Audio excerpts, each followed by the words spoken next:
everybody. It is Friday, March 18th, 2016, and you are tuned in to Heroines of the Assguard.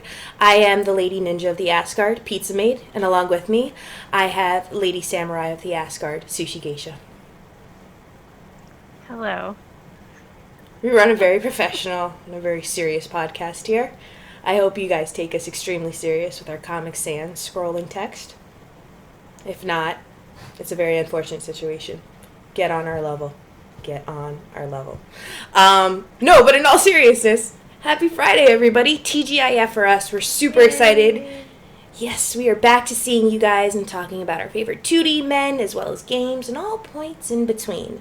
So, as we always start off every episode, we've had a pretty hectic week with things that are going on in real life. But of course, we can't forget the things we love the most, what we have been playing. So, I'm curious to ask you, Sushi, WRUP, what are you playing this week? I beat Digimon. Yes! I beat Satan. He is behind me. He does he does have a new game plus, but I have beaten him. So Sunday night I reached like the last chapter, and then I realized, or maybe Saturday night, I realized I had to so Smashy and I kind of play games the same. I just grind levels until I get big enough that I can just roll the boss. Like, I don't even have to look at the game. Like, I can just do the abilities and the boss falls over. So Saturday or Sunday, I realized that I had to refocus. So I had to evolve, de-evolve, go back and forth and, grind their levels a little bit. And there were still quests that I did not do, like the DLC I didn't do, because it's like you get to the last chapter and they're like, now go fight this evil thing. Oh, but before you do that, here's like 50 million other quests that you can do. And I'm like, but I'm almost level 100 on all my Digimon, which is max or 99. Like, why? No, I'm done. Like, I have 60 hours into this game. I have Fire Emblem. Like, I have guys waiting on me. I gotta go. So, I did not do everything. I think I got at least 50% of the trophies. I'm not a big trophy person, so for me that's really good. Like, if you're my friend on PSN, please don't look at my trophies because they're really pathetic. They're like 30%. So like, just don't. I just, yeah. So it was a great game. I liked the story. I liked the ending. It was a good, upbeat ending, and I did cry a couple of times, get teary-eyed because it was sweet and everything. So I highly recommend it. It's fun, and don't let I had a couple of people DM me this week, curious about the evolving and digivolving, and saying that kind of maybe intimidated them or made them second guess if they wanted to play the game. It's not that noticeable. Like, if you are picking up the game for the first time, if you know what to look for up front, then you can kind of keep on track of it and you don't have to do as much backtracking as I did. But by the time you get to where I get, it's so addicting on evolving them and it's so fast that you don't even mind it, if that makes sense. Mm-hmm. It's just a really fun game. At some point, I will do the new game plus. I don't know all the extras that I get with that, so I'll just have to kind of see what happens with that. So I did pick up Fire Emblem again, but I kind of cheated, and What? I jumped right into Revelations because I only want to marry Leo. Like, that's the only reason I'm really playing this game. That's a noteworthy And cause. That's fine. I can't. I know I will probably throw my DS against the wall if I tried Conquest. So Revelations is, it has all the characters. Well, someone in chat who will remain nameless, but who is a very nice mod, told me that I should do Revelations so I can marry Leo. Leo is in like chapter 18 of that game. Ooh, so you're gonna have to So I'm run like, through it. yeah. And the maps in Revelations seem to be, and you guys in chat can correct me if I'm wrong, because I've never played a Fire Emblem game before. Um, the maps are a little bit more, they're different. So I did this one where like it had wind, and the wind could move my characters back 5 spaces if they were in the wind, or I could move they're fun maps, but I'm just kind of like I know what I want to get to, so can I just get there? You know? Um, but it's a lot of fun. I'm very slow at playing it because I'm new to the game and there's a lot of strategy, like figuring out where to move stuff. And so I'm just I've never really played a lot of those strategy type games. I played a couple, but so I'm kind of doing that. And then if you follow me on Twitter, you may have saw today that I actually got the sketch. I didn't post it because I want to wait till the artist is fully done, but I actually got the sketch for the art piece I commissioned of the main character, well, my Princess Nanako and Leo kissing. And it's really pretty. So I'm really excited to have that, and it'll probably be my avatar for a while. Um, but yeah. Hey Sab, Hey, Sab. how's Ultra going? Isn't Armin Van Buren going on soon? I can't believe like he's here for us. That's Ultra is like his dedication. favorite thing. That's Right? awesome. That's dedication right there. Till death do us part. That's what it is. So yeah, Fire Emblem is fun. I like it, but I'm very slow with it. It's just weird. Mhm. So and then of course Animal Boyfriend. Takashi is now level 20, so I could change the hair finally um, to the black hair Mhm. ponytail. But I don't quite understand how the events work in the game. So they happen what on every 5 levels, right? So if it's like 5, 10, or 15, Mhm. whatever ends in 5, there's an event, right? Yeah, it triggers an And you're event. What happens if you're in the middle of that event and you run out of energy to talk to them? Like, is the event over or have you still shared the event? The events are actually separate from the talk feature, or at least from my understanding. If Emma Waffle is in chat, and she is, correct me if I'm wrong, but I believe that the events that are triggered from leveling up every 5 levels is entirely separate of talking. It kind of provokes for you and him to have a conversation. It'll go through, and then you still have your separate talk feature where you could talk to him every day. At least that's how it's been Okay, good. since I've been playing it. Yeah. Okay, so the good thing is what we have like to level 100 or 50 or something I to trigger like 4 events or something. Yeah, I think it's 100. I'm pretty sure it's 100. Could be wrong though. Okay. So, and I finally spent real money on outfits. I haven't even hit I'm that point bad. yet. I haven't reached that point I'm yet. bad. I love Samachan, but Samachan is not worth real life currency just yet. I'm still getting back on my feet of the employed life. I'm sorry, Samachan. You get free gotcha outfits. Right, right.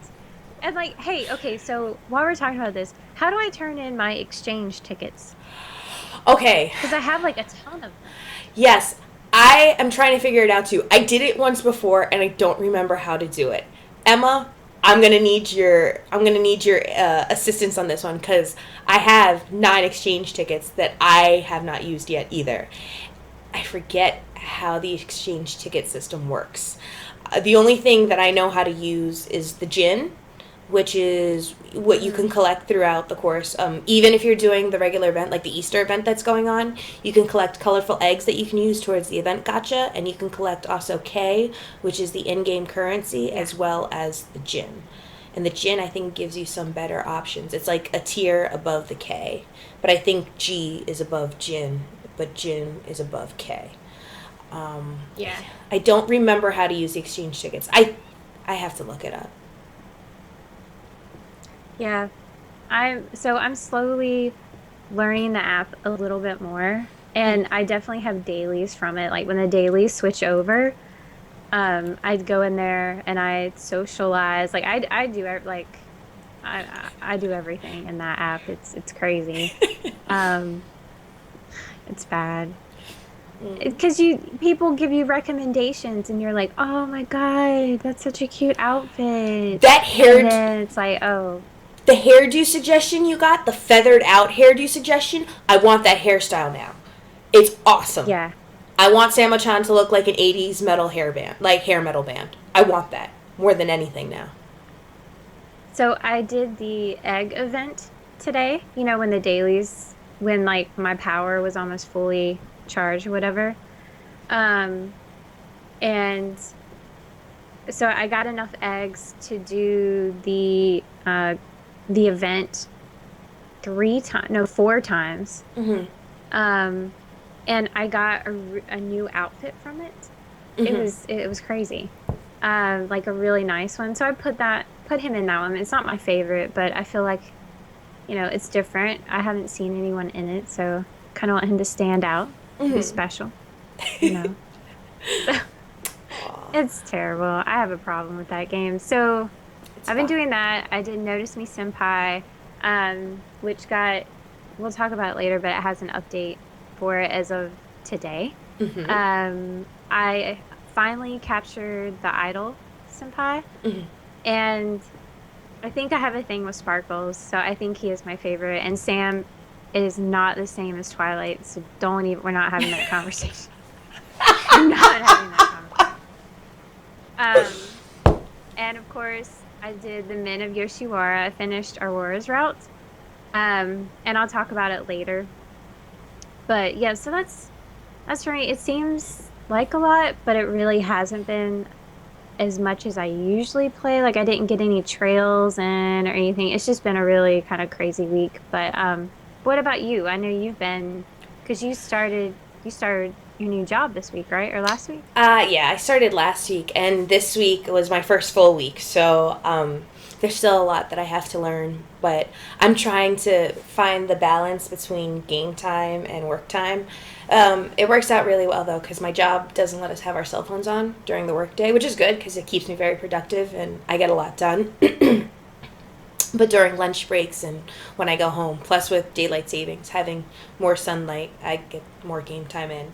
I know for myself, I was playing a lot of Stardew Valley.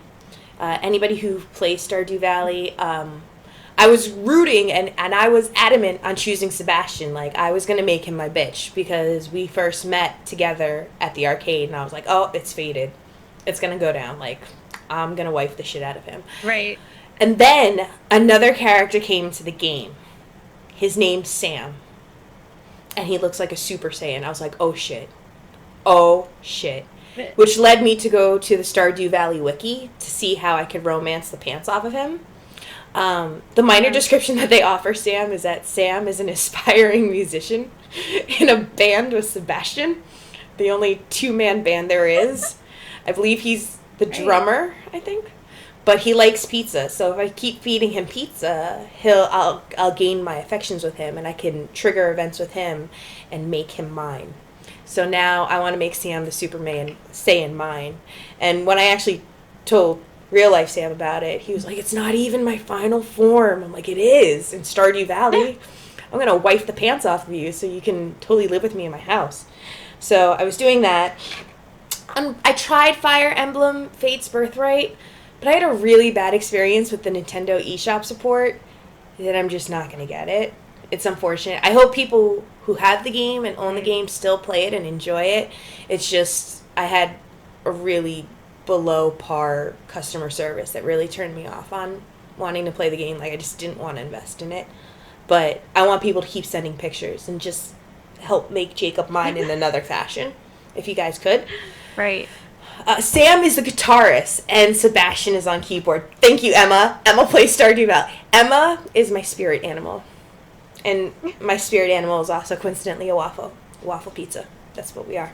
I was playing that. I was also playing Final Fantasy XIV because this week the Easter event went on where you can do all these little mini events to pick up Easter eggs and you can hand them in for a barding, a costume for your chocobo mount. You can also get an orchestrion roll, which plays the papaya song in your house, which I want that, like something fierce. And I'm like, oh my god, I need it. Not in that sinister tone, but seriously, I need it. And then you can also get an Easter egg tower that you can use as like an ornamental decoration in your house. So I'm working very, very hard at that. I already got my Chocobo costume. Now I need to work on the other two. I too played Animal Boyfriend. Samo-chan is now level 20, which I'm very excited about. And Yay. currently in Animal Boyfriend, they have this animal, I think it's called the Animal Cafe and Restaurant Gacha. And it's basically like them dressed as waiters or as butlers with animals and like cooking things attached to them. And I really, really liked it. So I'm trying to collect as much stuff as I can from that event. I finally found a little bit of a direction as to how I want Samo-chan to look. I think I want him to either be dressed as a butler or in a tuxedo suit or something along those lines. And I want the backdrop to be a cafe backdrop. So Samo-chan can really be my butler senpai. So that's what I'm working hard towards now. And plus I'm trying to get him his composed and cute types so that I can make him this composed and cute kitty cat boy. So that's my goal as well. But yeah, I've been getting a lot of gacha items. And I'm like, I don't know what to do with all of them. And all these people are giving me recommendations that I'm not loving. I want that hairstyle. I want the 80s hair metal band hairstyle now. So I'm really trying hard for that. I'm like, I want that. Like something fierce. And then, of course, I've been doing Notice Me Senpai too. 2 major milestone achievements for myself in that game. I hit the 99K club, where I am now at 99,999 coins, and I can't make any more. Yeah. And if I keep buying things, the number doesn't go down. I don't know if it's a glitch or not, but I'm there. I'm there too. Yes. Yeah. Welcome to the 99K club. And then Sheep Latte Cafe is also a 5-star cafe. I was very excited about that. Yay. I literally... Welcome. Thank you. Welcome. Do you have cookies? But I am working now on I have 4 more routes that I need to max out to level, for max level, and I'm done. I did all of the Suzuki routes. I did the Idol Senpai routes. I also got all of Haruka's CGs, and it triggered one CG event with him, which is hands down my favorite event. Like, I enjoy it even more than Butler Senpai. Butler Senpai is still best Senpai to me, but the Doctor Senpai. Who is this? The School Infirmary Senpai. He came in. I haven't even gotten. I just got a letter from him. I haven't seen anything else yet. Oh man, so that's cool. His second CG is like, it literally stopped me, and I was just like, oh my god, oh my god. I was like, a K-drama. I was in love. I absolutely enjoyed it. So I was doing that, and then, of course, I played Arabian Dreams. I played the Aladdin route, as chosen by the fans. Thank you guys so much.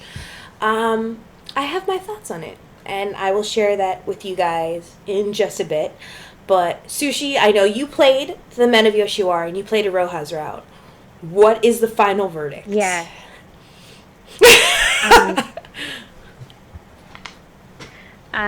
Best guy.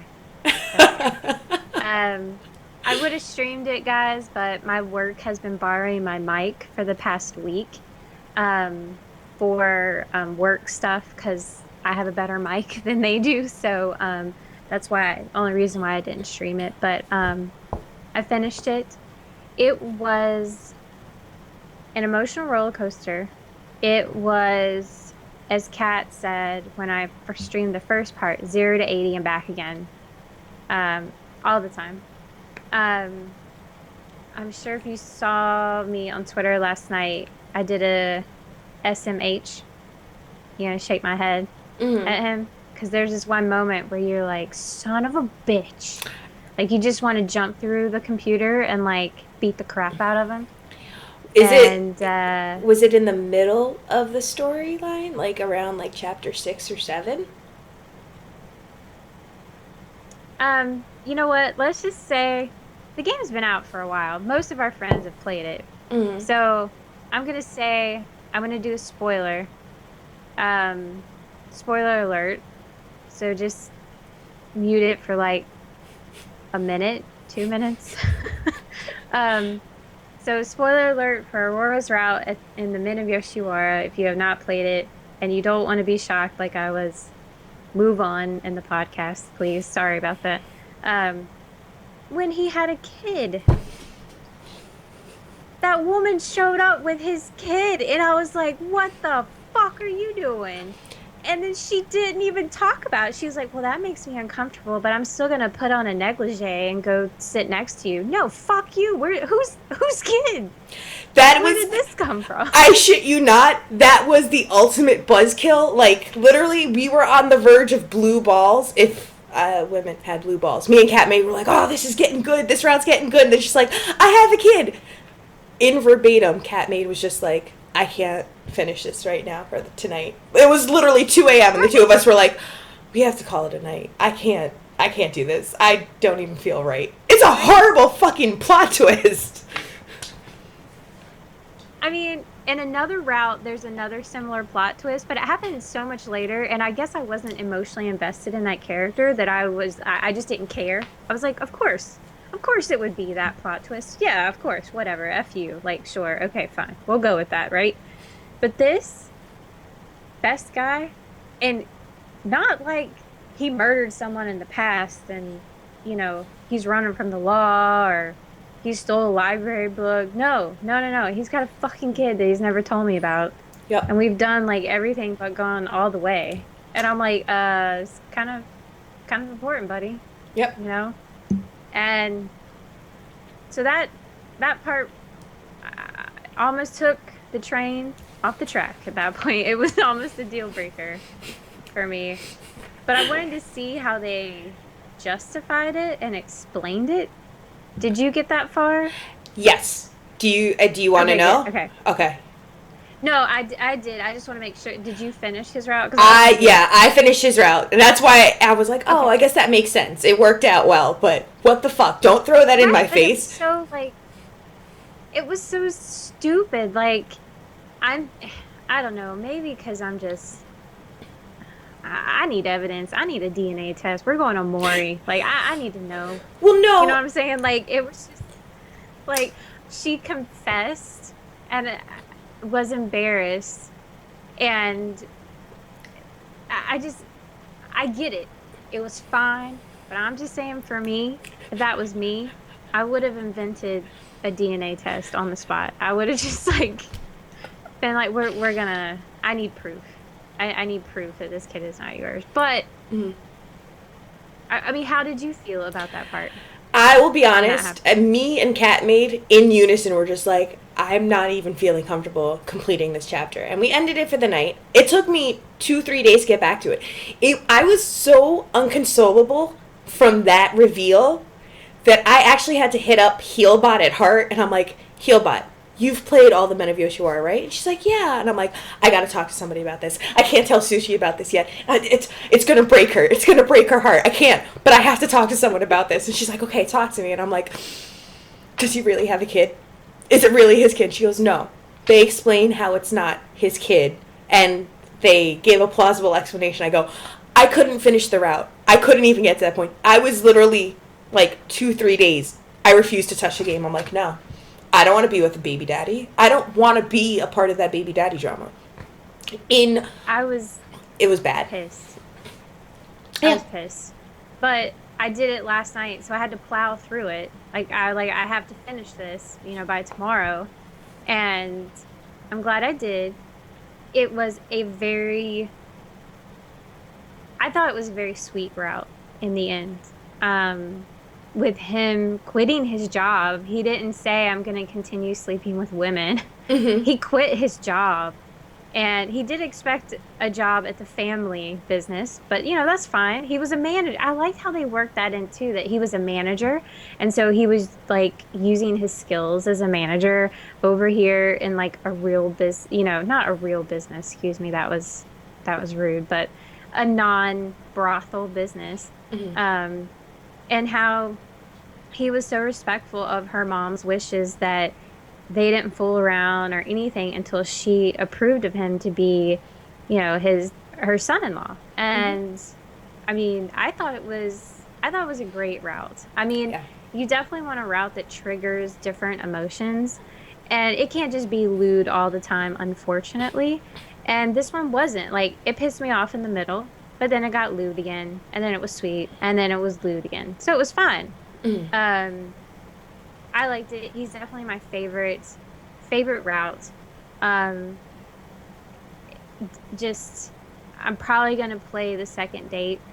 Um, just to see because I finally unlocked it since I did his route. But Mm.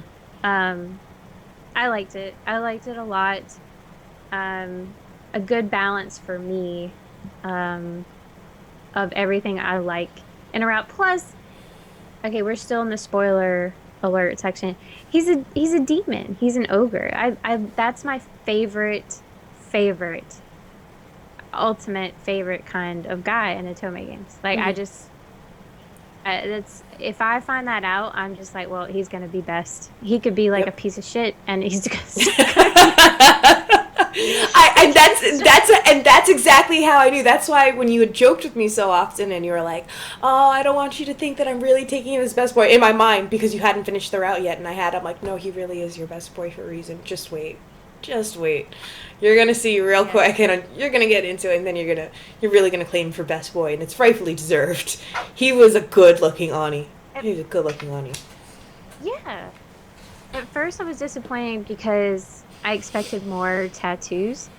But as the game went on and at the end, he seemed to have more than what I remembered at the beginning, but it's been a while since Mm-hmm. I started that route. But I can't remember a bad CG of his. Like all of his CGs were very nice. Mm-hmm. No bug eyes, no weird. Well, no, wait, maybe he did have a weird hand one early on where like his hand went from like her boob, like the middle of her boobs, like all the way up to like her ear. And it Um, was like, just how big is your hand? Like that doesn't seem right. he had a lot of no nipple CGs. That's the only thing. And then I kept trying to tell myself, well, he's a demon. He doesn't really need nipples. It's okay if they don't forget to draw them in. They've got an explanation. Demons don't have nipples. I'll just take that as a plausible explanation. But all the CGs I thought of him were good. And his descriptions and the adjectives used to describe his hair, his eyes, I thought they did a wonderful job with that. I loved it. And even There- for all the glitches and fist time, I was all for it. I thought it was really good. Fist Yeah, time. I didn't notice anything really bad in his until the end when he started to call me 000 son.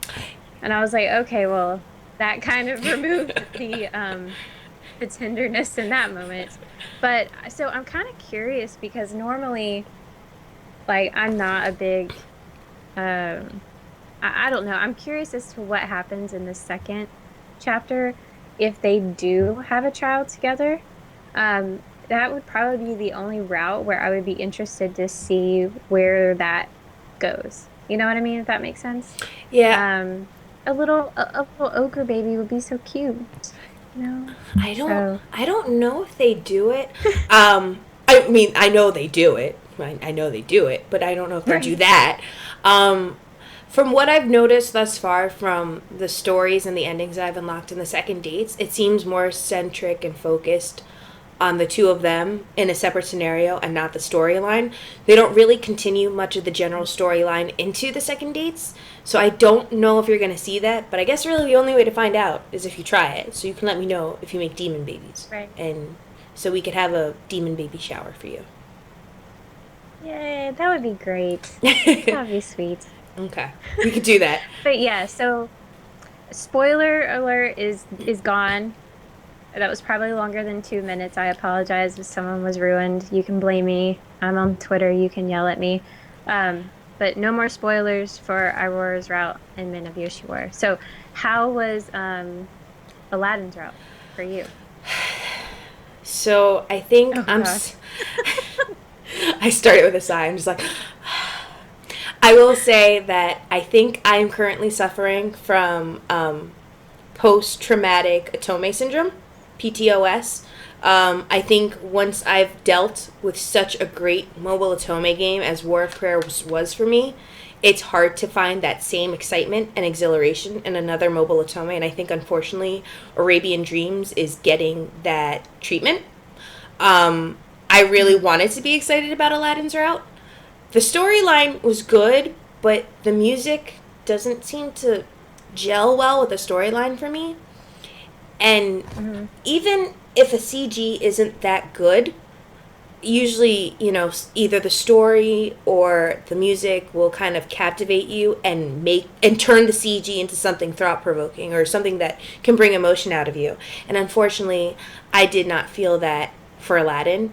And then, and this is actually, I wouldn't say it's a huge general-based argument that a lot of people in the Otome community are saying, but I have seen a lot of people, and I do agree, how they drew the main character, the female protagonist in this, totally wasn't what I was expecting. I mean, you hear Arabian Dreams. Does she have eyes?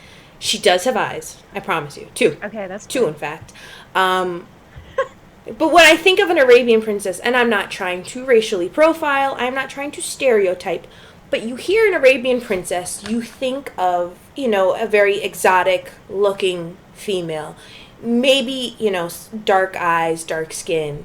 This girl's blonde hair and very fair-skinned, very peaches and cream complexion. Really? And she's trying to be incognito, but she's been walking around in every CG I saw her with a fucking tiara on. I'm like, yeah, good job. Good job, MC. You're doing great. No one will know. Not at all. What gave you that idea? So, it was a little depressing, and I was just like, well, okay, listen.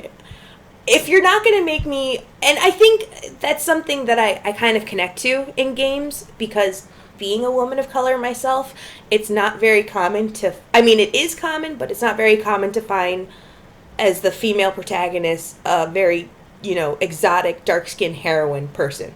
And that's just something that I've come to accept at this point in my life. But if you're playing a fucking Arabian Dreams one, why do I have peaches and cream? I'm like, and I try to make rational explanations to it, like, oh, she never left the outside walls, so I guess, I didn't get a whole lot of sun. But even so, even further removed from that, if I have to be incognito, take off my fucking tiara. Just take it off. Or don't put me in these fancy garments. Put me in a fucking potato sack and let's call it a day. Like, let's keep to the element of the story. I felt that War of Prayers really did that well. Arabian Dreams, not so much. So, with that, I made the point of deciding, okay, I got the, I believe, Starlit ending on Aladdin's route in Arabian Dreams. I'm going to make it a point to finish the Moonlit ending so I can collect the CGs, because I'm a big CG whore. But I'm going to revisit Zia's route, who was the Catboy route. So unfortunately, no Twitter poll for pizza this week. I sincerely apologize, guys. But I'm going to finish Zia's route. And I want some damn good CGs from Zia.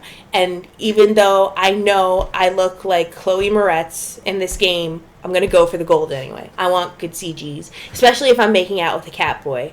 And he's a great Catboy because he looks like a long-haired Takashi.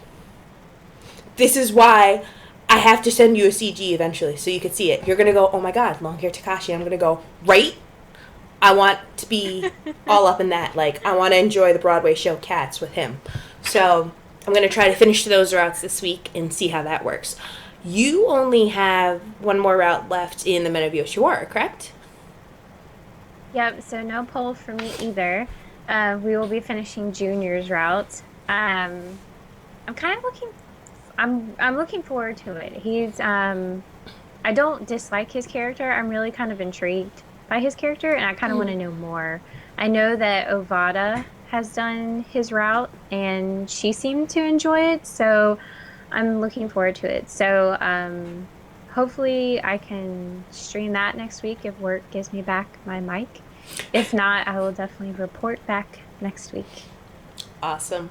And I think just, making the push out of that, there's a lot of things that we need to talk about this week. I don't want to say that this is going to be the Debbie Downer segment of the show, but this is a more serious element. I mean, yeah, of course, Heroines of the Assguard is today's episode title. But these are actually serious subjects that we do want to talk about this week. First things first, to those who don't know, it is currently March 18th. Last week on the 12th marked the end of the Beastmaster and Prince Kickstarter campaign, and unfortunately, we did not reach our goal. Hence, we did not get it successfully funded. There is a lot of controversy surrounding this, and I feel it is, we should do our due diligence to discuss and kind of give our input on that as well. I am curious to ask you, Sushi, for your insight on this. Really, what's your general reaction, and what do you feel? Do you feel that there even is a scapegoat, or what's your take on it? Well, not being fully educated or not fully keeping up with everything, my opinion is lack of advertising. Mm-hmm. They really did not do a huge push until the end. Um, so that was really disheartening. The other thing was that I think maybe some members of the Atome community were holding out for a Vita version, instead of just accepting kind of what they said, that a Vita version would add even more costs than what we could provide. Um, but, and instead of saying, okay, well, I'm still going to back this and go with it, they were just holding out and holding out and holding out. So I think that that kind of stalled it on the fan end. But I think their lack of advertising really um, affected it. I mean, because clearly the interest was there. Within the first day, they sold out of all of the top tier at that time. So, I mean, I know I bought one. I committed, what was it, $100 and something, for a pillow and the game and all this other crap that I don't need, but I wanted. And um, so the interest was there, the community was there, but I feel like they kind of let us down without, I don't know if they know what they're doing at the same time. Like it was just like, well, let's just see what happens. And like, holy shit, people want this. What do we do with it? Mm-hmm. And then it's pulled and they put something else up, or and then they something else that failed, they reposted that had less money than Beastmaster did. So it's kind of like now the trust is gone. Mm-hmm. So I think it's going to be even harder for people to commit, because I know I'm going to be hesitant. I'm going to be real hesitant now. I jumped in feet first, and I was being realistic that it may not come through, and that's not what I'm really why I wouldn't consider investing again. It's just I don't know if I can trust the company to follow through on what I feel like their responsibility should be as far as advertising it and getting out to the community, because I feel like the community did get it out. Like everybody was talking about it. But they implemented that social media push that you could sign up for the last couple of days, maybe. Mm-hmm. And I think it only went out once. I mean, that should have been, day one. They should have been advertising it, with anybody and everybody that they could. I just don't think that they knew what they were doing. So I think the trust is really lost, for a lot of people. I know for me, I would definitely not invest as much at the beginning. Yeah. But that's just me. I don't know what your thoughts are. I think we have similar ideas, but the way we heard them, even though obviously we didn't audibly hear them, it's just, the context in which we took a lot of their directions, their decisions, their suggestions. I think we heard them a little differently. I think my impression overall of it was, I think at first they thought this was going to be an easy peasy run. Like, I think that they were so confident from the get-go that they thought to themselves, we can just let this go with little to no work and it'll reach the goal that it's supposed to reach because people have been asking for it. To which there is a weight of truth to. There is a little bit of weight that is true, is that, the Atome community tried pushing it as hard as they could. I think the factors that they didn't put into consideration for it was the fact that the Atome community, as great as we are, and I love every single member of it, and I say this, with the utmost respect, we're just not that big yet. And I feel like we did need to branch out and reach to other genres and other audiences that we could engage them in that. I think that they just kind of plastered it on there and just let it kind of take its course. Like, they just put the paper boat into water and just let it sail away. And they thought that it was going to get to the finish line, and it didn't. And I think when they reached to about, I'd say a week and a half, maybe 2 weeks, that's when they actually started getting a little nervous. And what I noticed as soon as that happened was they started interacting and communicating with the community.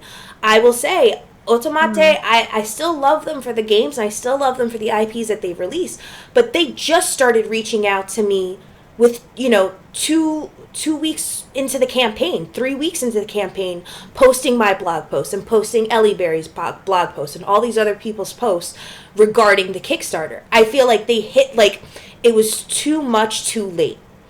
And that was the honest impression that I got of it. And it's not that there was a lack of appreciation. I think that they do appreciate and care about their fans and the people that support them and follow them. But I think that they were just almost, in a sense, overconfident, thinking that this was just going to be fine. It was going to go in the wind and it wasn't going to be an issue. And you saw them even start integrating it into their other apps. And I remember I would get regular alerts and updates on my phone from Amnesia or from Hakuoki trying to promote Beastmaster and Prince. And then, I don't know if they realize this, but if you go and you click on the alert that was given to you, it doesn't take you to the Kickstarter. It took you to Amnesia. It took you to the Idea Factory game. And I'm like, See, and that's what I mean about, like, not be no campaign, no plan in mind, because honestly, and I don't think they really know the audience here as well at the same time. So, in my opinion, it should have been, okay, well, do we have any top Otome blogs over there? Can we reach out to them? Can we reach out to the, who is it that did Hakuoki and Amnesia? on I always mobile? say their name wrong. Glosis? No, yeah. Like, reach out to them, get them to talk about it, even run some stupid contests on blogs to promote your other games. You know what I mean? Like, stuff like, I just don't think they had a plan. Now, whether or not they thought that was just, it was going to be met, and they could have, I don't know. It just comes across as very poorly planned, not thought through until, like you said, the very end. Mm-hmm. And the fact that they didn't repost it again with maybe a better plan in place, but they reposted another one that had less money, is kind of disheartening. Like, I don't know why. I don't, maybe it's coming, maybe I don't know, but that kind of sucked for me. I will say, from what I know, and I can't say it specifically the same way in game crowdfunding. Anybody who's been actively involved in the gaming industry, if you guys know this and you're in this chat, you can answer this for me. But I do know from the music spectrum, with regards to crowdfunding, after you crowdfund a project, it's almost like you have to go through a grace period before you can refund it again. And that's actually for legal reasons. It's almost like a kind of like a, not a no compete, like a clause of sorts, like a 30, 60, 90 clause, where if you've already been to one spot, you can't return back there for another 30 days and a certain perimeter and a certain amount of mileage. It's just, with music crowdfunding, you have to give it a certain amount of time before you can reapply it and re-enter it again. So that might be the case with regards to Beastmaster and Prince. I don't know. I can't say that this is a direct fact. This is just an assumption. I think also they turned to the community too late, which we've already discussed. I think they informed the community too late too, because again, there was a lot of buzz and commotion about, well, if maybe they put out a Vita version, maybe, I'll fund into it. They didn't release the information that it wasn't going to go towards the Vita for, I think, at the halfway mark of the campaign. Like, I feel like, not that they were withholding information or misinforming us, but I feel that in some respects, they just they didn't give us what we needed to hear. And I'm not saying that I wanted to hear, give me the Vita version. If you're not going to give me the Vita version, that's fine. I'm a big girl. I can take it. But just let me know. Well, And they threw... and going into what you're saying, they didn't even confirm the original voice acting until 2 days later after fans made a huge fuss. Mm-hmm. So, I mean, that goes exactly into what you're saying. It's just there are certain standards, I guess, that Atome players want to know up front before they invest their money, and having that up front ready to go in black and white to show everyone, will probably get you more money than kind of piecemealing it together at the last minute. And I don't want to throw this as a slight at Otomate because, again, I'm an avid supporter of them, but you guys are on Japan Standard Time Zone. It's going to be at most a 14 to 20 hour delay, and I'll give you that. But you don't. It shouldn't have took it. Yeah, I can't talk. It shouldn't have took as long as it did for them to give us those answers when we kept addressing them repeatedly. And I even saw in the comments section people suggesting, reach out to this outlet as opposed to this one. Reach out to this outlet as opposed to this one. Mm-hmm. Reach out to... And those suggestions didn't even go into place until days after the fact. With something that's time sensitive of 30 days, I think they felt like it might have been like 30 days, we'll be fine. We'll get this done by day 14. I mean, I even thought the same way too. But to see a 30-day time span, it goes by a lot faster than you think. And I think that was kind of oversighted. That's just my 2 cents. Yeah. It's unfortunate that it happened. I really do sincerely hope that we'll see it come back to the States in a different fashion, or maybe it'll get crowdfunded again. But I hope more than anything that rather than being discouraged by this and taking it away from the Western Atome players, I hope that they learn from it and they learn to reestablish new strategies and new plans so that, we can engage in this. I also think, though, in some respects, the tiers that were offered, I wasn't in love with some of the game tiers because some tiers that were higher than others were offering all these great goodies and not even a version of the game. And those were some of the higher version tiers. And at the time that the crowdfunding campaign had started, I was unemployed, so I could only give so much to just purchase the game. That's about all I could give at that point. So I think they need to reevaluate a few things. I think they need to evaluate the time the information is released, what their stretch goals hope to be, answer questions from the get-go so that people know what they're investing their money into, because we are living a little better economically here in the States and in Canada. I think we're living a little more comfortably than the recession that we were dealing with years back, but people are still very penchant with their money. So if we're going to invest X number of dollars, let us know what we're investing it into. And I honestly think changing the tiers would be different, because they went into almost like the 11th hour and they went into code red and they're like, I'm going to drop $1,000 tier in there and let's see if maybe that'll pick up some things. And I think that they were hoping that was going to be the Hail Mary that was going to get it funded. And it's like, we weren't even at the halfway mark at that point. We were just shy of it. And I'm like, that's not how that works. And you're asking for what, $150,000? If I'm not mistaken? $150,000? This, I love Atomes. I love this company. But this isn't the guy who created Castlevania. This isn't his side project. The reason that got funded in less than a day or maybe a day was because he had some notoriety to it. It's something as fresh as this, you have to build it and work at it constantly. And we knew this, but I don't know if they knew that. And I feel like maybe that is coming through now. Those barriers are finally coming down. So it is what it is. I'm bummed about it. I feel like I just had that science school fair project and my volcano didn't erupt. I'm like, shit. My baking soda didn't work. God damn it. I must have used the wrong Sprite or it was flat. But it is what it is. Well, here's to hoping it'll come back and the fans will be just as excited to support it as before, and that we'll have a better campaign. So we'll hope for that. Yeah. I think it's very capable of being done. But my honest opinion, as you said, you don't know if you would trust how they would... You don't know if you could trust what they would offer in the next campaign. I think they're going to need to bring a big brother, so to speak, into the mix. Something that we're all familiar with and that we know, so that if we have that, comfort, then we'll be more obliged to want to donate and invest our money into it. I think that's what it's going to take. That's my 2 cents. But yeah, I mean, crowdfunding is just tough, and they probably saw the dude with the potato salad and was like, well, that motherfucker can crowdfund for potato salad, millions of dollars. We've got this in the bag.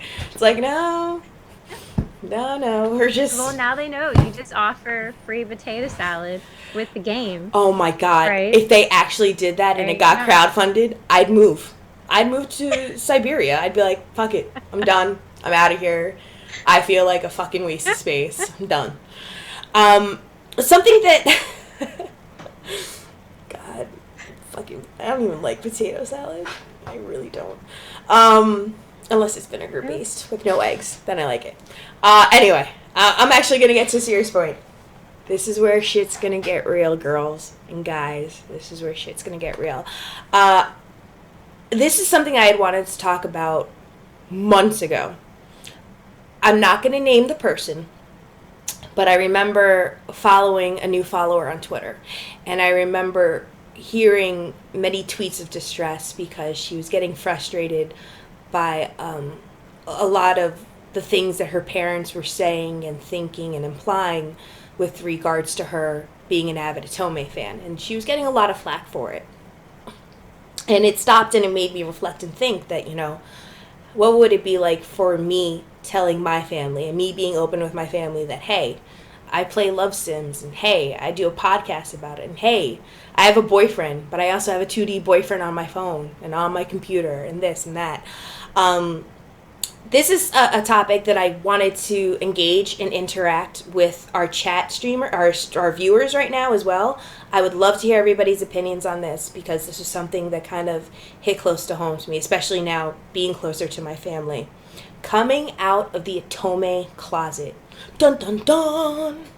I wish I had the music for it, but I don't. I'll just put on K-pop.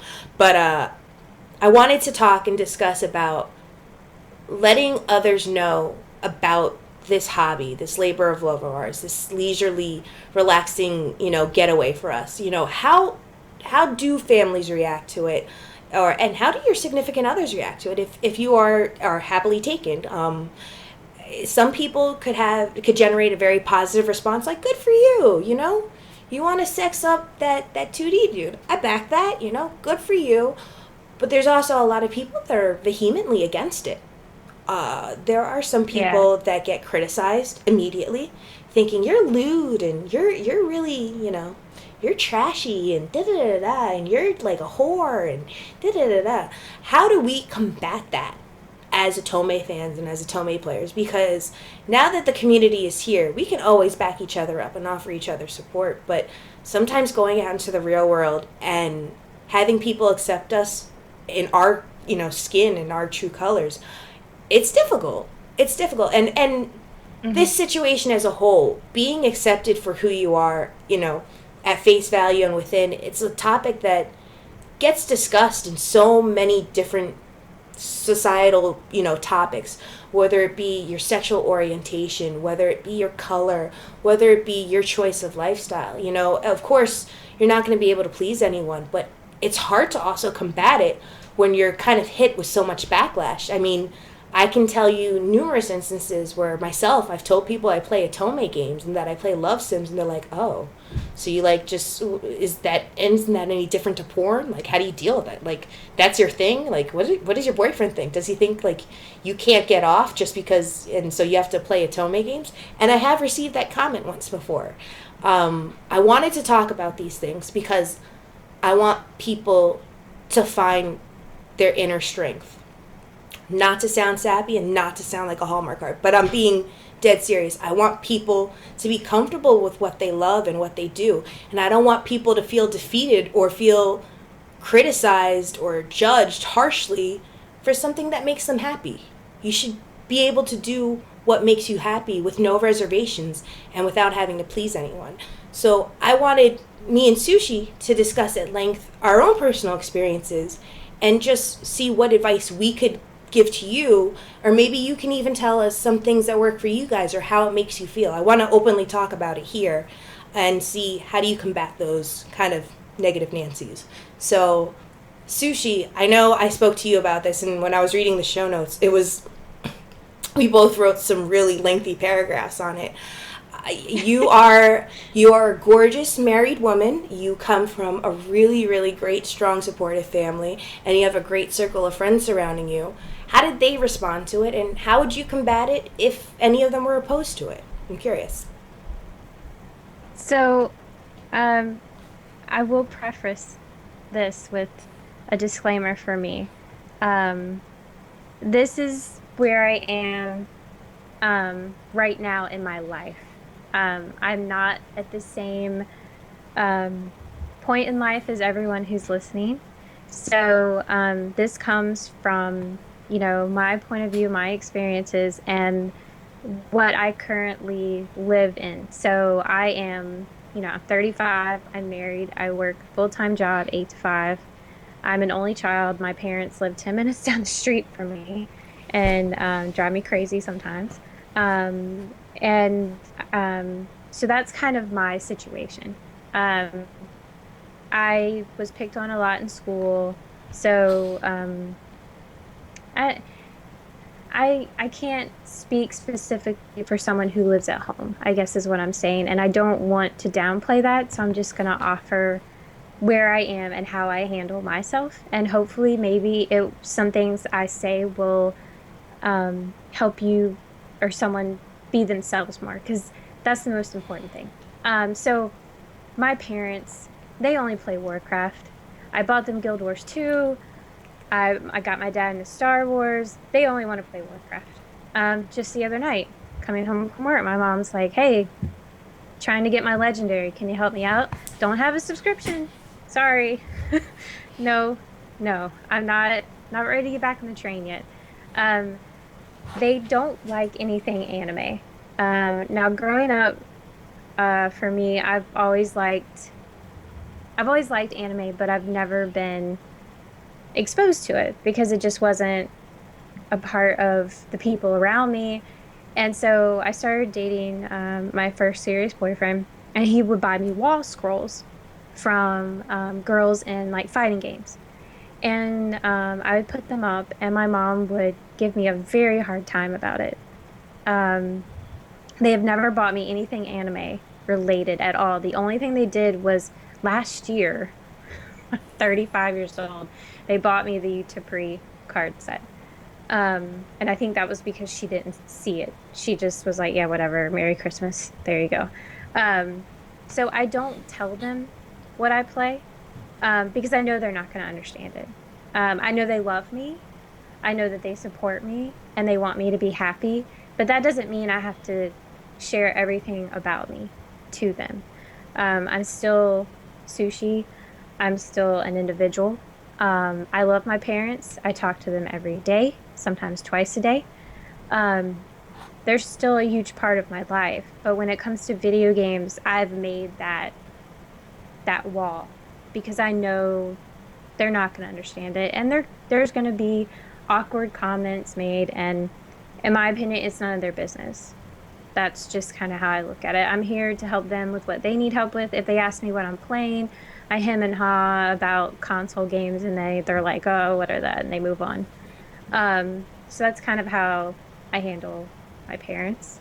Um, I feel like I'm rambling, so interject and stop me at any point. No, that's fine. That's fine. So I'm married to Sab, and we've been married 8 years.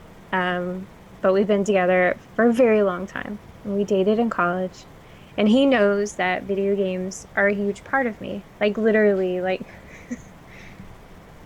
he just knows. He's accepted it, and he knows that I'm unusual. I'm corny. I'm campy. I'm silly, borderline probably delusional, and so he just supports me in being happy. He's waving in chat. Hey, Sad. How's the Ultra Music Festival going? Um, so when I first started playing Atome games, he kind of understood it from the persona side because persona games have that social aspect and you can date people. And he saw me go nuts over Akihiko. So, and he went nuts over Agus and Fuka and Rize. So he totally gets it, you know. Um, but neither one of us, and including Smashy, um, never played visual novels before.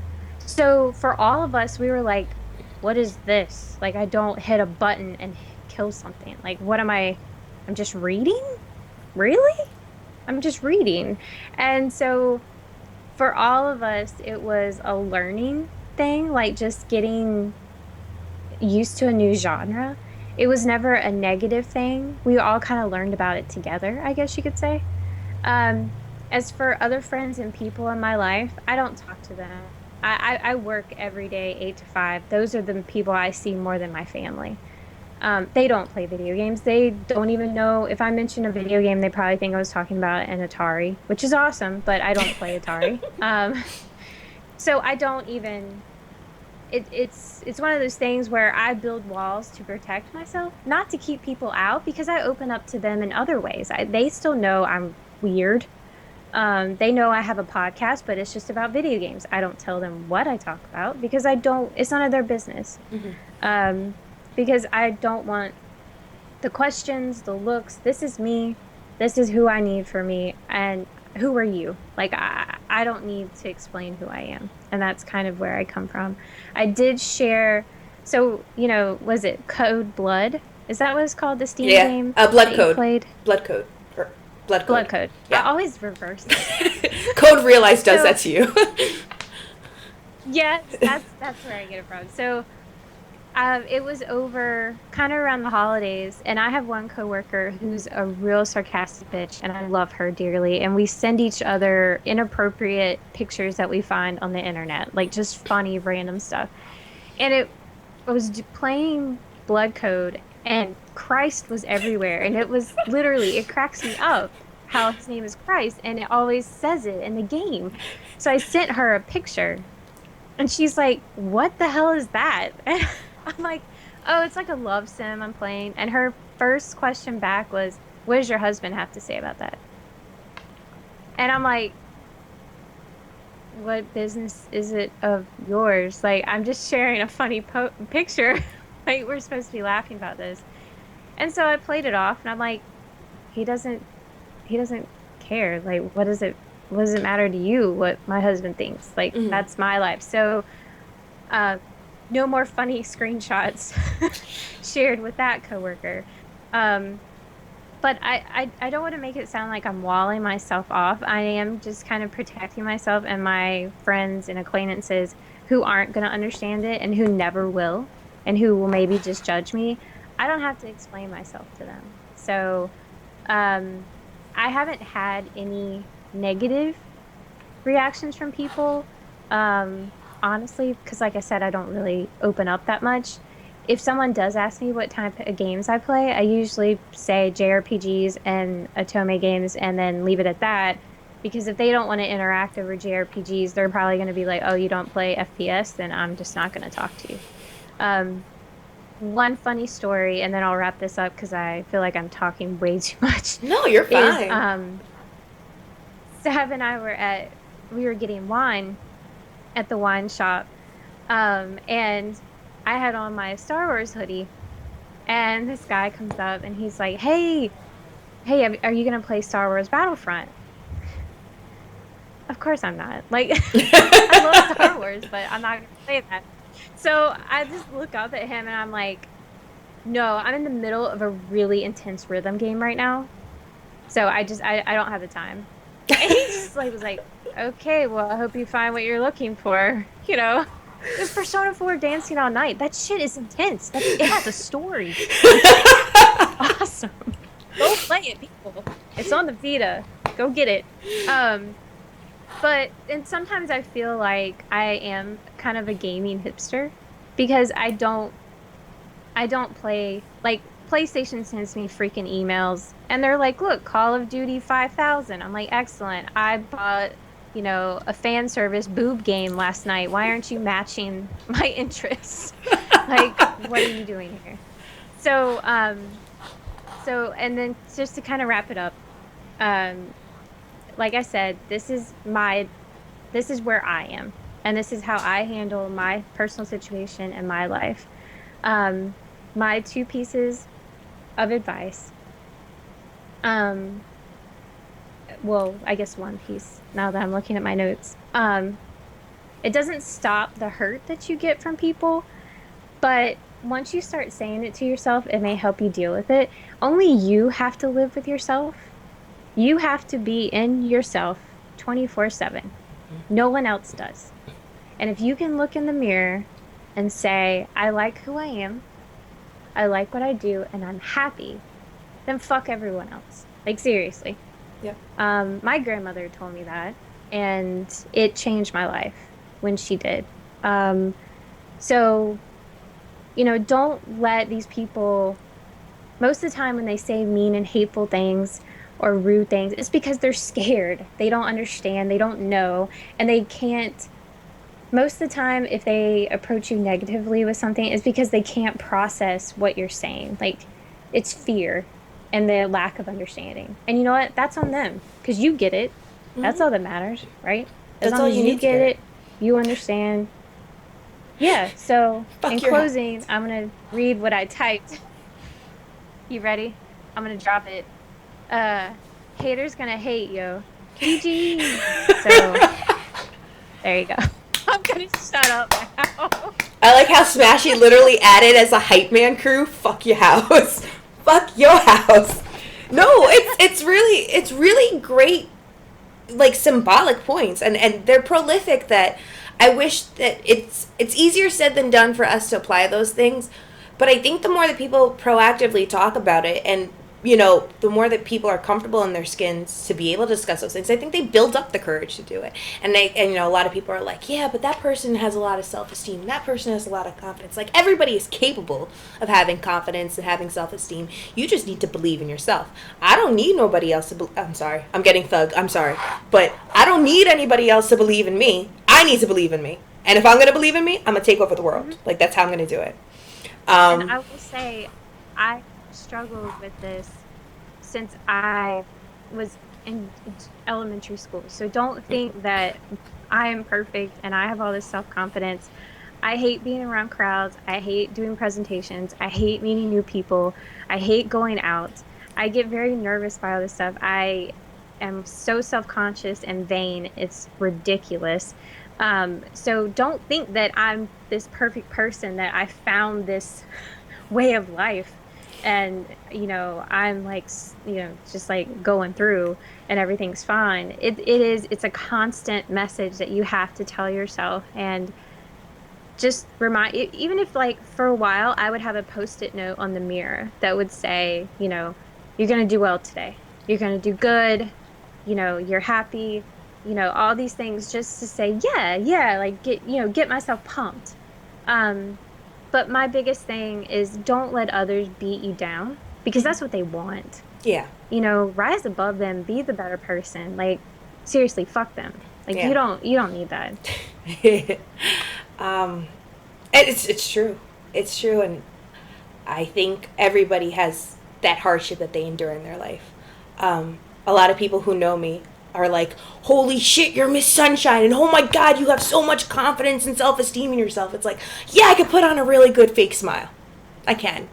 I come... Right. I love my family. My family is my rock. It's my pillar. But sometimes they can also be my biggest hemorrhoid too. And it comes with being a family. You got to learn to love, to hate your love, and love your family. And where I come from, and from my upbringing, we have to have thick skin, because we can throw some pretty gnarly jokes at people, and sometimes we could take things a little over the edge. With regards to just being home now, and dealing with the Otome Sims and the Love Sims and whatnot, I get jested and I get poked at from time to time, like, you're talking 2 hours about fucking Love Sim? Is that what you're doing? Are you feeling yourself up while you play them? And of course, it sounds pretty harsh, but the truth be told, I am not. So you don't have to worry about it. And I know that they say it in jest.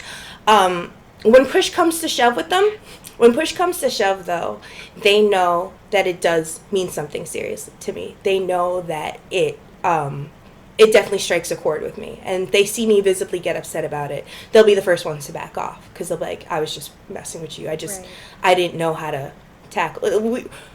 We love each other. We just have a very difficult time approaching each other.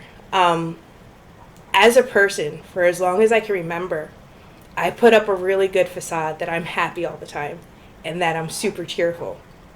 But what a lot of people don't know, and I'm not going to fucking cry. This is not going to happen. Not this episode. I'm a hero of Assguard. This can't happen.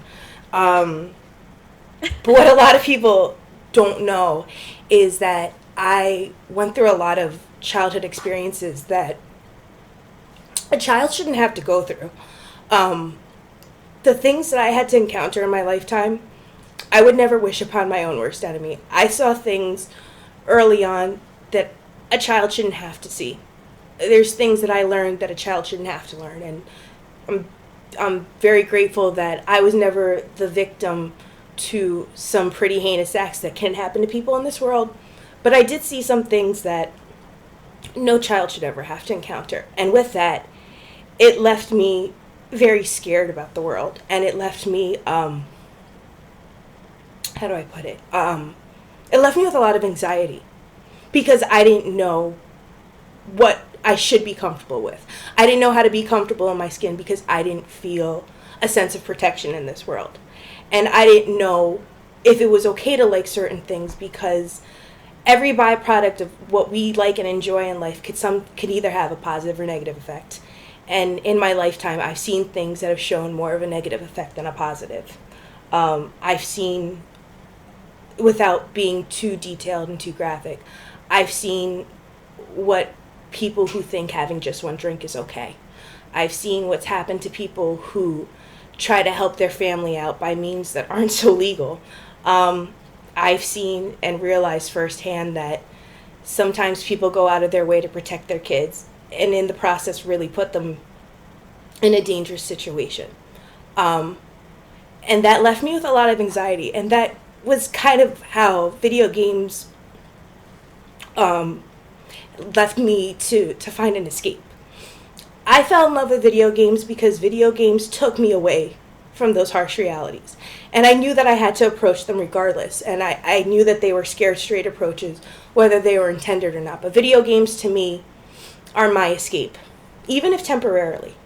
And love sims, and the time that they were introduced, they were coming to me at a time when I didn't know what tangible love was. I didn't know what was the right feeling for love, but I knew that it filled a void. And that's where, in a lot of ways, Otome saved me. Otome showed me that even if it's some 2D character, it's okay to enjoy, the happy feelings of love. It's okay to be sappy. It's okay to be mushy. It's okay to love someone else, and it's okay for someone to appreciate you as an individual. And I didn't feel that way for a very long time, given the situation that I was in with the person that I was with. So, TLDR of that. But when I finally met Sam, and we met over Final Fantasy XIV, and our first date was in a casino playing Triple Triad. That was our memorable first date. He showed me a lot of... It's a good place. Yeah. It's a good place. He did. He was so, resounding, just reminding me of how happy and how optimistic I was and how happy that I made him. Whether, just being in his company or not, like, just thinking of me made him happy. And it was like I found in Sam the Otome 2D husbando that I never thought would really exist. I thought, I always wanted this kind of guy and that kind of guy, and I wanted to kind of meld and put together this 2D anime Otome husbando. But the truth is Sam is it. In both likeness and in personality and character, and even in appearance, I really hit it big with Will Wheaton. It was great. But I was very apprehensive to tell him my stance on Otome games because I was very much afraid that it would be a recourse of what happened to me in a previous relationship. And of course, without fail, he was quick to lightly tease that, you like 2D anime vampires? Is that what you're telling me? And I'm like, no. But he was also the first person, without a question in his mind, and really without a thought in his mind, to mail me his PS Vita so I could start playing Otome games. He was the person that encouraged me to start this podcast with Sushi and told me, you can create it from start to finish. You just got to do it. And he was the one that helped me really build a lot of confidence. So in a lot of ways, he's very much my Otome husbando, and I'm very thankful for his support. So to all those people that are like, you do this as an escape because you can't get a real relationship, well, real good fucking luck, because that's not the case at all. And in the process, with him and with a lot of other people and friends and family, I built self-confidence. I built up self-esteem. I managed to push away the things that I found as negatives, and I started to learn how to smile genuinely and sincerely. And that's really hard to do. It took me 30 years to get to that point, but I'm there, and I'm happy. And I think that's where I kind of carry this sense of sympathy and compassion for others who don't have that in themselves. And where I'm fortunate that other people help me gain that direction, some people have to figure it out for themselves. So I hope, if anything, just listening to the podcast and being able to approach me and talk to me, I hope that they can find that themselves too. I was really thinking long and hard, and I think I actually spent almost 2 hours on this just last night alone, thinking, how would I offer advice to people? How would I tell them how to combat those negative types? Because the truth of the matter is we'll never really escape them. As long as we're living, as long as we're breathing, we're always going to deal with negativity. But I'm going to actually read this from start to finish because I don't think I can convey it any other way. But I think advice-wise, there's no easy advice to give on how to combat those that boldly oppose. Sometimes parents think that males and females use Otome games as a way to escape real interactive relationships. That's not the case at all. Some may think that Otomes is where we get our advice and insight on relationships, and that's also not the case. It's exactly what it is, a casual game to play. Where some folks need logical answers and reasoning, like ratios and statistics, the only proof I suppose we could give them is what you know of the community and its members. And this is the part that I really want to emphasize and bring home. If I ask you to carry anything from this podcast episode tonight, take these words with you. Take these words and what Sushi said, and really heed them.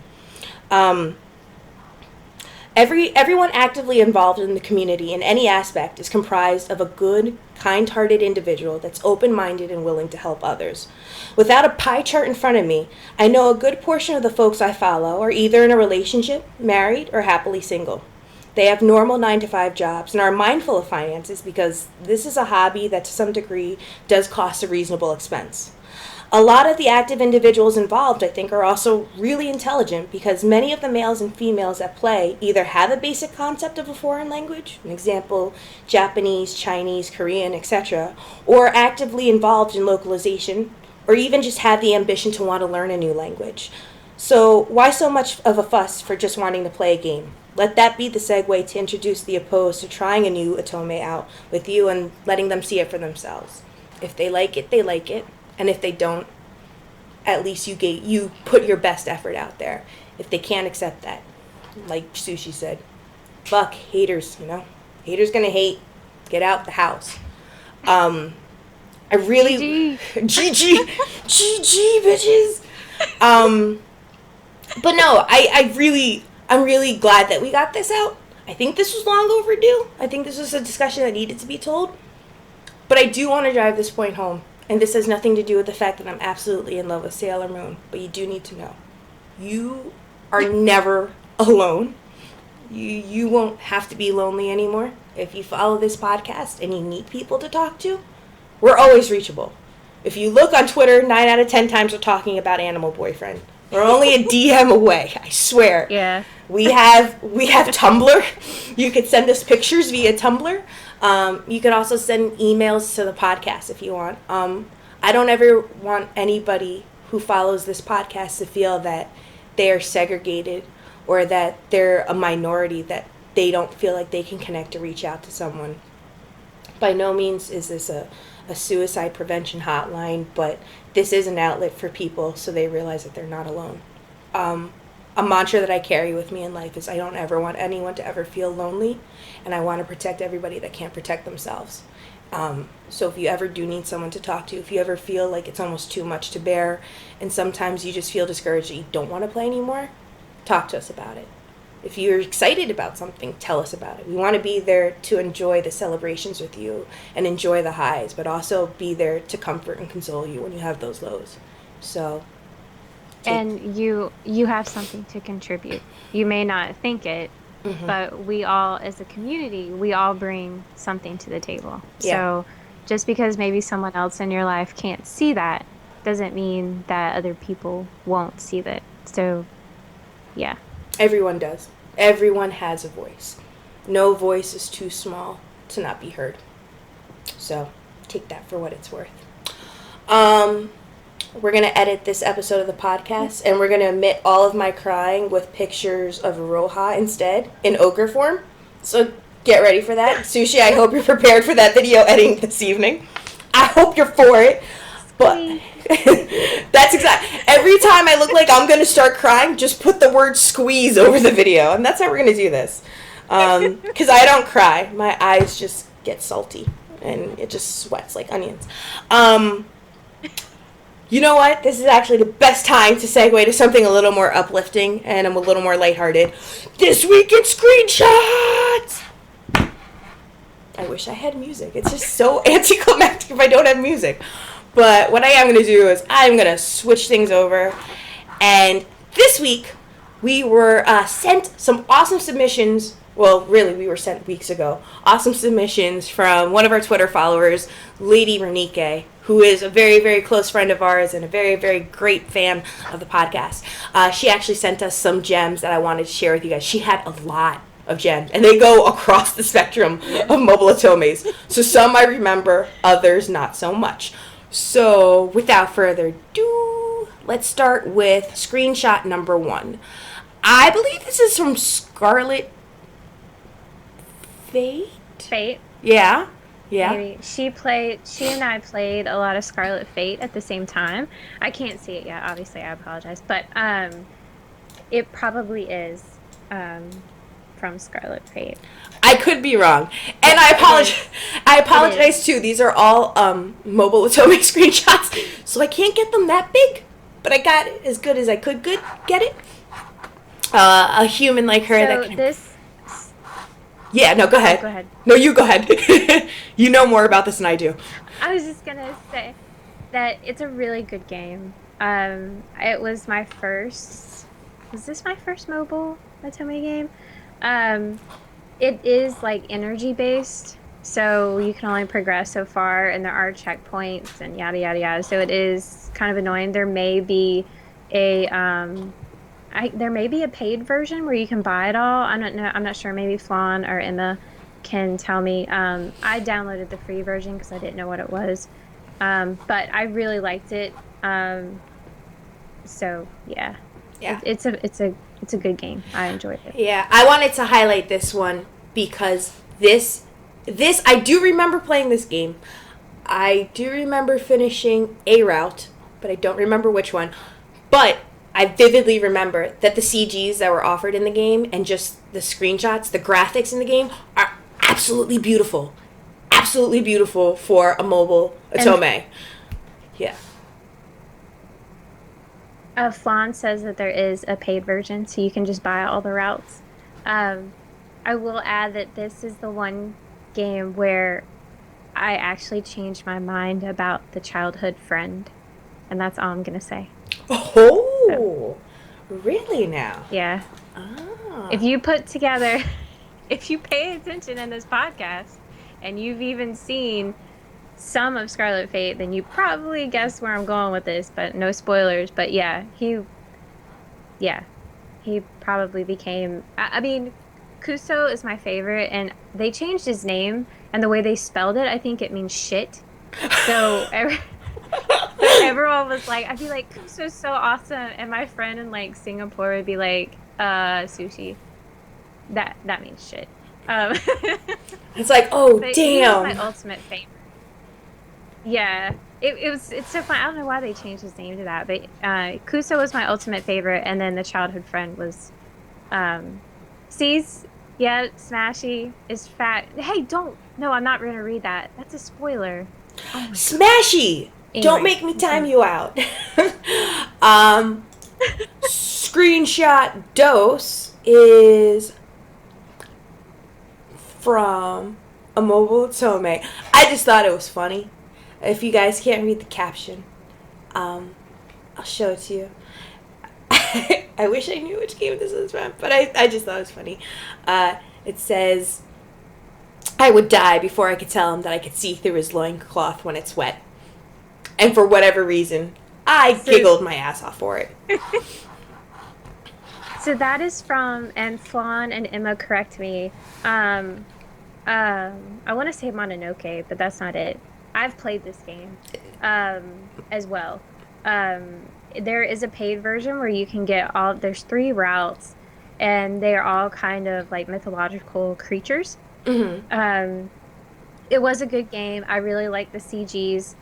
Um, but yeah, I that is funny. Wait, is I this would die Mononoke? before I would tell him. Is this Mononoke Kiss? Is that what it is? I couldn't. I think so. Oh, I remember the name I think Mononoke Kiss, so. but I don't think I played it, so I'm not sure. I hear loincloth, I hear wet, and there I am giggling like a schoolgirl. I'm like, oh shit. And Sam is right.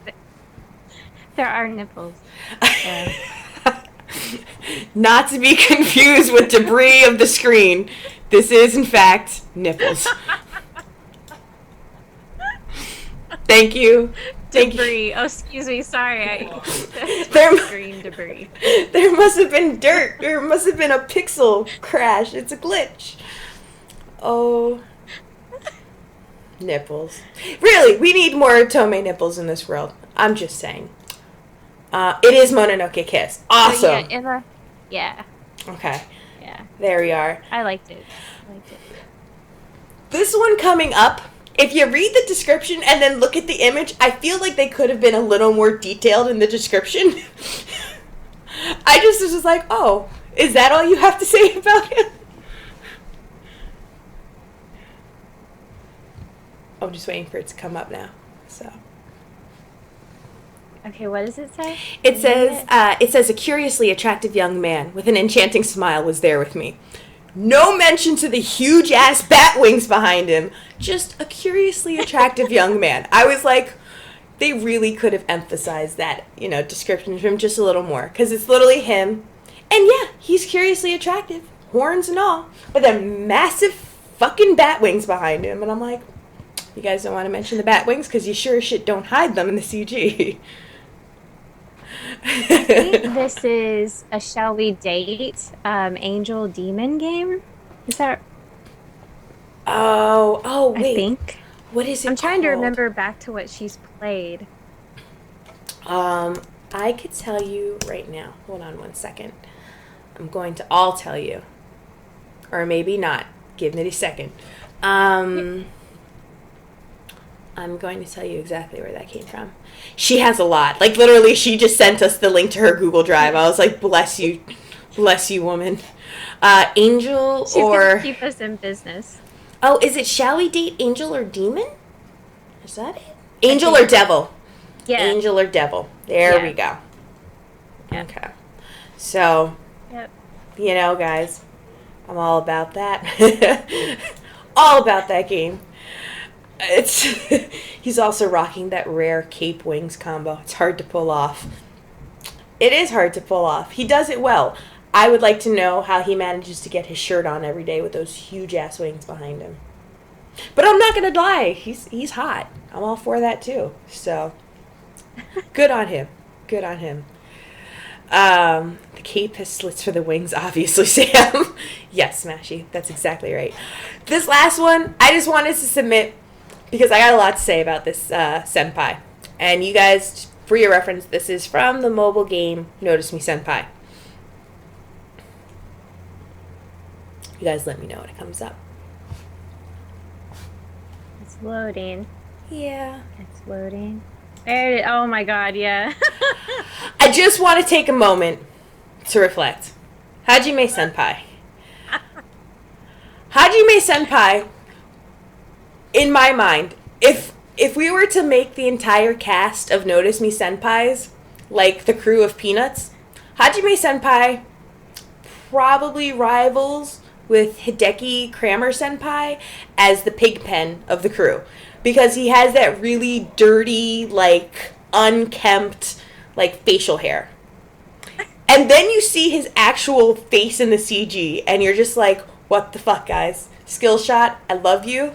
I respect you and all that you do. But when did you manage to clean him up between the time he was in my cafe and the time that I triggered a CG after capturing him? Furthermore, why do I have sparkle sticks? Why do I have sparkle sticks? Let's talk about this. I know that he is a peace-loving dude. He is a hippie in mind, body, and soul. Where the fuck are spirit sticks coming from? Because they are sparkle spirit sticks. And that's when... Oh, Siri. No. Siri. So there's two... Oops, sorry. Siri's trying to get in on this. But yeah, you were saying there was two CGs from this game that so far have traumatized me. This is one of them. And the president, student council president. I just unlocked that. Have you seen that yet? I just unlocked that one today. I thought of Toma and I cringed. I thought of Toma and cringed. I was like, oh god.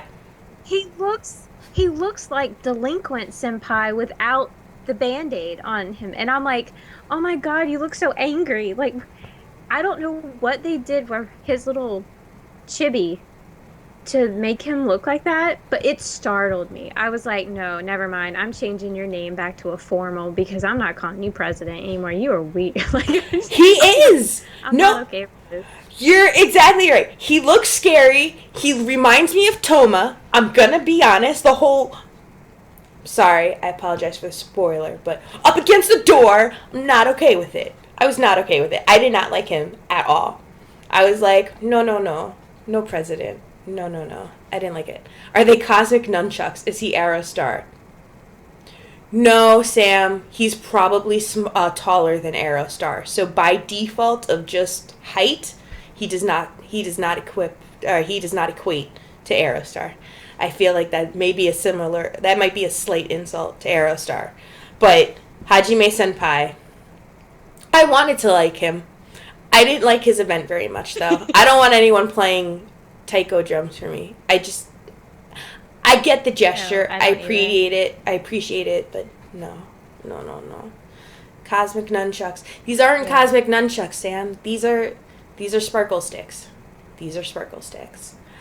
But I do want to thank... He got at a really, like, rad festival. I want to know how he managed to get enough money for that on top of buying coffee at my cafe all the fucking time. And he plays the drums outside the shop for change. Oh. And he goes back in and buys the coffee. That's how. Right? No, I think that makes perfect sense. I think that does. I think he loiters, panhandles at the subway. Hajime Senpai is not my favorite senpai. I totally respect those who love Hajime Senpai, but Hajime Senpai needs to do something about the Oreo cookie crumbs on his chin, and that's all I'm going to leave it at. That's all I'm going to leave it at. But tell me I'm wrong. I love that he's tan and that he has the nice, like, kind of crazy bedhead hair. But I just want to get my bamboo charcoal mask and just put it there to remove, like, any debris on his chin. Just take it off. Some more screen debris. Maybe that's what it was. Maybe you just need to clean your screen. Wait, did his debris? Wait, are they his nipples? Now I gotta check. Does he have nipples? No, he doesn't have nipples. His nipples are on his face. Okay. That's it. His nipples are on his face. That was not screen debris. It was just a misdrawing. They must have bifocals, and happens all the time. But definitely, Lady Renike, thank you so much for submitting screenshots for us. We apologize that it took us so long to get them up. but we got them all. We did. If you guys want to follow her, you can follow her on Twitter at Lady Renike.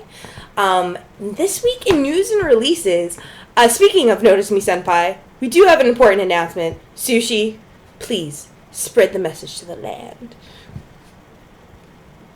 Easter! Yay! Everybody likes Easter. Eggs and chickens and rabbits and, yeah, eggs. So this is the part where Sushi gets delusional in the podcast and nothing makes sense.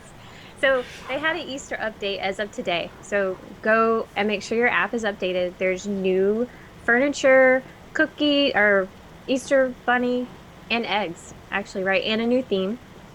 So they're really cute. I like them. So put that out there. Go get it. You probably have more than enough gems and money to buy all of them at this point. Mm-hmm. I will say that Reniki did notice, and the company confirmed it. She noticed that you could not convert or buy gems and gold anymore.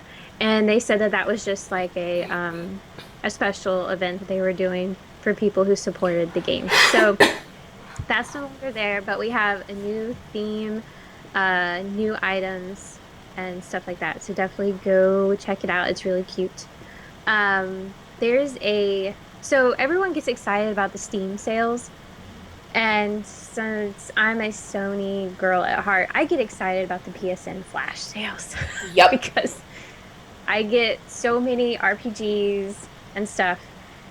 But there are a couple of games you definitely want to get right now. So Code Realize and Nor 9 are on sale for the PSN for $11.99. Yes. $11.99. These are regularly, $40 games, $50 games? Literally, you can get two for the price of one. Less than the price of one. Yes. At this point. So, yes. It's worth it. Mm-hmm. If you've been holding out on Nor 9, it's worth it now. Get on that shit. Yep. Harvest Moon Hero of Leaf Valley is $4.99. That has some love sim in it. Rune Factory 3 Tides of Destiny is $9 for your PS3. So there are other stuff, but those were the big ones that jumped out, that if you kind of like romance and Otome love sims, those definitely may be something you want to check out, and they're dirt cheap. So I would encourage you to do that. Some RPG announcements that I'm excited about, so you guys have to put up with it and listen to it. Sorry, not sorry. Trails of Cold Steel 2. We have a release date, guys. It just came out fucking last year, and we're already getting the second one. I freaked out on Twitter. I was in the training for work and I couldn't focus. I had to leave the room. It was just so overwhelming. September 6th, Vita and PS3. No collector's edition, but it's on Amazon for pre-order. Please, please, please check out the Trails games. I think the Trails in the Sky games may still be on sale until tonight or tomorrow on the PSN and Steam. So that's the first and second game in Trails in the Sky. We're getting the third release of that game in 2017, which is huge. And this is something I left out last podcast that Pizza and I talked about afterwards. These games have taken forever to come over here, because when people say, hey, and they're like, hey, we want to bring your game, we want to bring the next Trails game, they show them how much text is in that game, and people don't, it's a ton of translation. And so the fact that we are getting all of Trails in the Sky, the 3 chapters, we will have all of them by 2017. We have Trails of Cold Steel 1 and 2, within 2 years of each other. They're really listening to us as fans. And we're really, I don't know, I know I'm a fangirl, so I'm going to shut up, but I just feel very fortunate, because we never knew when this stuff was ever going to come over, and it's coming. So please try them out. They're so fun and warm and fuzzy, and they're great. Last, and then I will shut up. There's a new Atelier game that's coming. They're localizing it. It's coming out around June 7th, I believe, the same time that Odin Sphere is coming out. So, if you've never played those games, they're really fun, cutesy games where you are an alchemist and you make things and you travel in your kingdom to help save the kingdom. And usually you have a time period that you have to complete stuff. They may have removed the time period because I know the last one that was on the PS3 a lot, you didn't have to hold true to the timeline. But they're really fun, cute games. And if you like crafting and running around and kind of RPG and fun battles, I would encourage you to check out. There's like 20 million of the games, but there's a new one coming out. So I thought I would tell you. And that's all I had. Over to you, Pizza. I didn't write any news Hello? bites down. I'm here. I didn't write any news bites down, though. But I do remember one that I found on Twitter before the show. Oz Mafia. Manga Gamers had posted on Twitter that Oz Mafia is available for pre-order or soon to be available for pre-order on Steam. And there is one that they already released called Beyond the Kindred Spirits? Beyond the Kindred Water Spirits? I'm fucking up this title. I apologize. But I believe it's called Beyond the Kindred something. And I think it has something to do with water because it's a blue background.